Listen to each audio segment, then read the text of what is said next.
NXT starts off with Triple H. He was cutting a promo. He was just mentioning, how important NXT is, mentioning the fans and all. Then you get Shawn Michaels. He comes out. They go back and forth. Shawn Michaels mentioning how he's running things now. Well, Triple H mentioned how Shawn Michaels is running things now and how potentially what would happen if he wanted to return to NXT. Shawn Michaels and ends up saying that then they would have a problem. They end up having a stare down. Then you get William Regal. He comes out and ends up just saying that there's only one way to fix this, which is war games. But then you end up getting Charlotte and Alexa Bliss. They come out.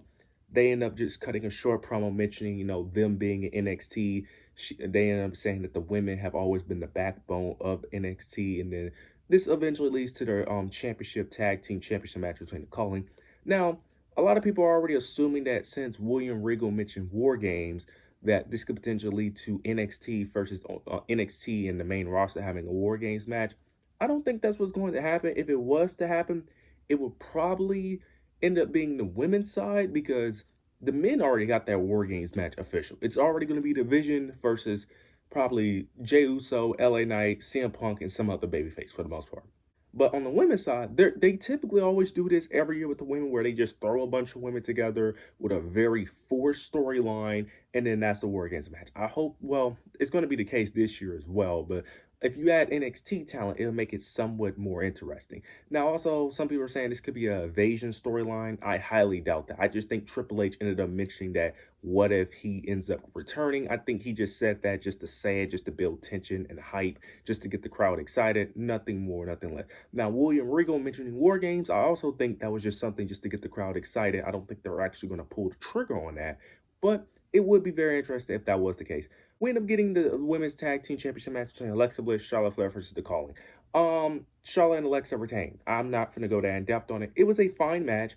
I felt like it was okay. It got better towards the end. Towards the end, towards like the last like minute or so, it got interesting. Shawn and Alexa picked up the victory. It was a cool little match to see Charlotte and Alexa pick back in NXT. Don't really need to explain much here. Afterwards, we ended up getting Trick Williams, Carmelo Hayes versus DIY.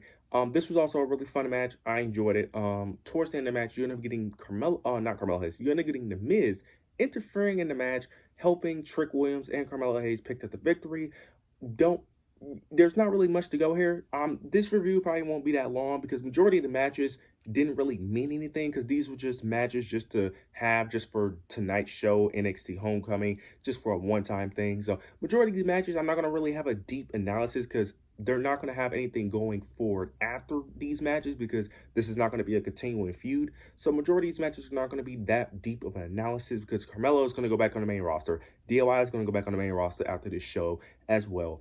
So this doesn't really change anything. This doesn't change the landscape of NXT, but it was a fine overall good match. I enjoyed it for what it was, and we'll see what happens next with Trick. Well, we know what's happening next with Trick Williams, but we'll see what happens mainly with Carmelo Hayes. Whether this is going to, whether the push between him and the Miz, the friction between those two. So interesting to see how that plays out on SmackDown. We get a quick match. Well, it wasn't a quick match, but we get a match between Ethan Page and Tyler Breeze.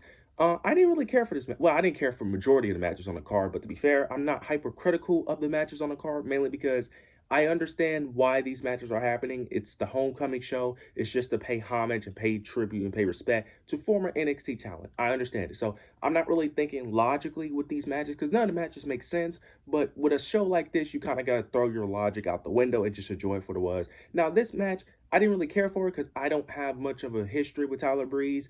That's why I don't really. That's why for this show in particular, it doesn't hit for me like it hit for others because I know others, they watch these people in NXT. They watch Charlotte. They watch Alexa. They watch Finn Balor.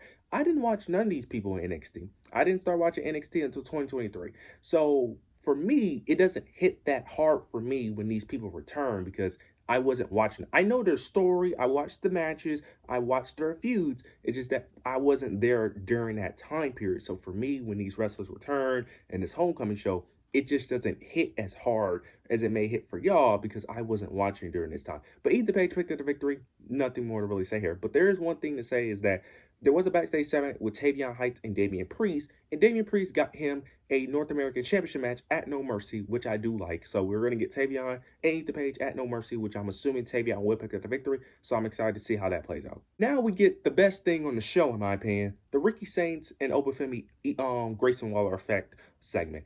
It starts up with Obafemi. He's just basically saying that he feels like Ricky Saints came in with all this hype, but is a major disappointment, and he feels like Ricky Saints is very arrogant and cocky, and he's just waiting and he's just waiting on him being called up to the main roster so he could just carry Cody Rhodes' bags. Ricky Saints ends up responding. He ends up mentioning Obafemi's failed NFL career. He ends up mentioning how he failed at the Performance Center 8 years ago before, and that he is trying to right those wrongs, and that made him work harder, and that he's going to become NXT champion. This was a really great promo from Ricky Saints. This was arguably his best promo since coming back. This was really good. This brought me into Ricky Saints dethroning Ricky Saints. Now, not Ricky Obafemi. Now, I don't think he will, but this kind of got me on the board where I wouldn't mind Ricky Saints dethroning Obafemi. I don't think he will, but I'm actually on board if he does.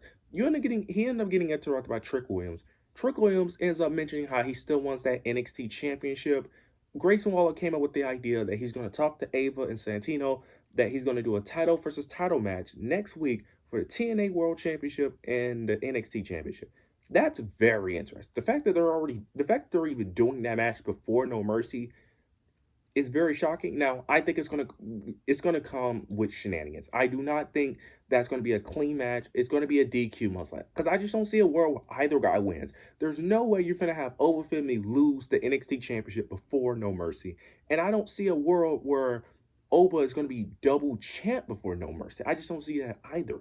It's gonna be shenanigans. I think it's gonna be Dark State probably interferes, and then Trick Williams is going to get added into that triple threat at No Mercy. I think it's going to be a triple threat at No Mercy between Ricky Saints, Trick Williams, and Obafemi. That's the only thing I see, because there's no way they're about to actually pull the trigger on one or the other being double champ. I just don't see it. Very interested how this plays out. Now, I know some people will be like, well, if Trick went, some people are saying that Oba is going to go to the main roster. Oba is not going to the main roster, bro. He's not going to the main roster. If he goes to the main roster, it's going to be sometime next year, if I'm being honest. But I'm very interested to see how that match plays out. That match should be really good. Can't wait to see what happens. We end up getting a quick Lexis King promo. He just basically ends up mentioning the NXT Black and Gold era, how it's overrated and those wrestlers don't care about the fans. You get Finn Balor. He comes out, distracts Lexis King for Miles Bourne to get the upper hand to attack him. Then Finn Balor hits his finisher, and that's really it. Finn Balor makes a quick little cameo. That's really it. The crowd popped. Not going to really explain much here. It was cool to see Finn Balor. I didn't, you know what I'm saying? It is what it is. Like I said, I can't really critique the show because, like I said, I understand the purpose of the show.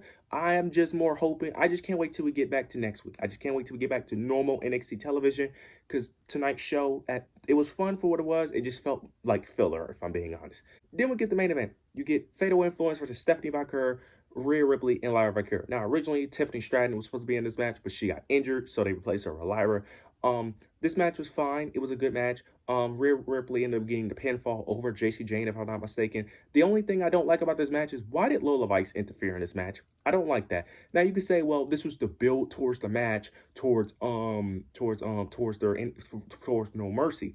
My argument is that you should have already been building towards that match. She became the #1 contender. Like, you had plenty of time. You had plenty of time to build towards that match, but now you want to build towards it on NXT Homecoming of all shows. Like, I don't understand it. Like, I don't think Rhea Ripley, Lyra Valkyria, and Stephanie Baker needed help to win this match. I just don't think so. Like, they're already heavily protected. You don't need them to be protected by Lola Vice. Like, that, to me, I didn't like that, to be honest.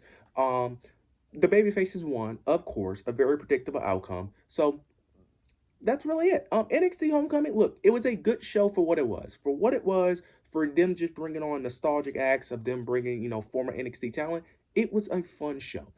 I'm just waiting for them to go back to their typical NXT programming, because that's the main thing I watch NXT for. Like I said, I don't have the nostalgic factor for me when it comes to these wrestlers, when it comes to NXT. So for me, it just doesn't hit as hard. But overall, I did enjoy the show for what it was. You got to know your overall thoughts and opinions down below. Make sure to like, comment, subscribe. But yeah, that's it.